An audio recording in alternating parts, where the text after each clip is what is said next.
Hi, my name is Christopher Mice. I've been in 4-H for 8 years, and today I'm going to be showing you how to cast a baitcaster. A baitcaster is a different fishing reel, unlike spinning reels and push buttons. A baitcaster, unlike most reels, has a free spinning spool. That means when you push the button, the spool is just going to unwind. If you don't keep your thumb over that spool and keep it feathering over the spool, it's going to wound up and turn into a backlash or a bird's nest, which looks like this. Trust me, a bird's nest has nothing to do with birds or their nests, but it has everything to do with anger and frustration. And the reason why, if it gets all tangled up, like this picture right here, you're going to have to try to pull all the line out. If you can't get it out, then it's all going to wound up, and you're going to have to cut it out with scissors or a knife and pull it out with pliers. And that's going to make you, and that means you're going to have to buy a whole new spool of line just to fit this. This reel holds over 150 yards, so that can cost anywhere from $12 to $13, $12 to $15, depending on the type of line you use. So how you cast a baitcaster? The first thing you're going to want to do is these knobs right here. This is called the drag. You're going to make sure your drag is set properly. Everybody likes their drag different. I like mine really tight because I just like my drag tight.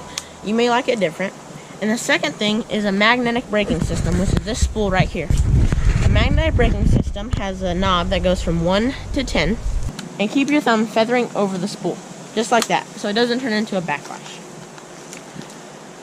Now, the best way to practice this is I suggest grabbing a 2 ounce weight or a 1 ounce weight, depending on what you like, and go in your yard or somewhere where you can cast, and just keep casting and casting until you find the right knobs and setting until you get until you get a feel for it. Another good tip to stop a backlash is if you strip out about 100 yards of line, add a piece of electrical tape right in the middle of that spool.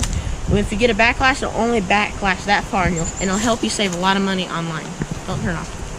So now that you've learned how to cast a baitcaster, let me show you some fun things to do with it. If you grab your baitcaster, pick up your right leg and say, and speak into the handle, your voice goes really, really deep. How cool is that? Seriously, if you went up to accept your reward at a 4-H event, just think, if you went up there and got your reward and said, "Thank you very much," people will never forget you for saying that. I promise you that. If you put it up like this, pick up your left leg, and speak into the mic, your voice goes helium mode. How crazy is that? Like, your voice just went straight to Mickey Mouse standards. That's insane. So that's it for this video. Thank you all so much for watching. If you want to be a 4-H, go contact your local 4-H office, and they'll give you information about the next upcoming 4-H year. Thank you all for watching, and enjoy.